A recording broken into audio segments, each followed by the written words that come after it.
Is it happening? Yes. Is it going to be costly? Yes. Is it going to drive us to extinction? I don't buy that. You know, we will deal with it somehow. We will have to. Climate change is an issue, and it's happening now. Man-made carbon emissions are being released into the atmosphere and heating our planet up. I talked with some professors about this. Do scientists have a plan to save our planet? And what can we as students do to help? One of the stats that kind of stood out to me is that by 2050, it's expected that the average American is going to experience somewhere between 2 and 50 days over 90 degrees. So imagine that's basically our summer. We're expected to see a lot more warmer temperatures. If the planet is heating up, how fast is that happening? And then the question becomes, do we want to limit the amount of heating over a certain time period to 1 degree Celsius? Do we want to limit it to 2 degrees Celsius? Do we want to reverse it? Although I don't think that's realistically being considered, the reverse part of it. So a lot of the goals will say, you know, before the end of the century, so, you know, before 2100, we don't want the planet to heat up by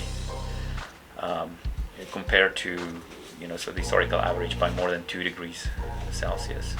And then what do we need to do? What will it take to get to that goal?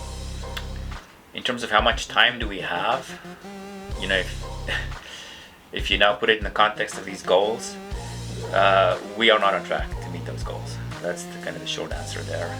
So for students, you could start off small, right? It could be thinking about recycling, or it could be thinking about where your materials come from. So instead of choosing to go to the local supermarket and get produce like bananas in winter, right? Those are probably coming from some tropical area, so they've traveled a far away. Instead, maybe thinking about more local, using reused goods. So thrift shopping is something that's kind of fun. You get to go and see what everyone else is kind of thinking isn't great anymore, right? It's something that you can create your own fashion sense with, but it also helps to reduce the resources that we are pulling out of the ground. So if we're using used materials, we're no longer demanding that resources be mined for our brand new car, that kind of thing. I also talked with a student, Kaili Ruth, who told me how she's combating climate change. I am an ambassador and an intern for Utah Tech's Climate Center for Sustainability and Climate Change.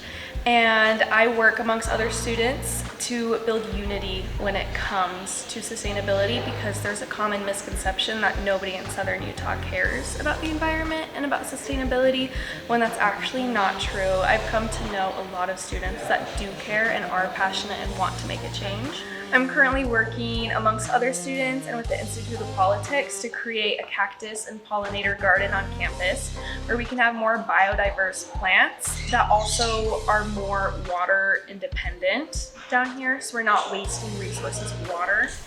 For Sun News Daily, I'm Kelsa Lundstedt.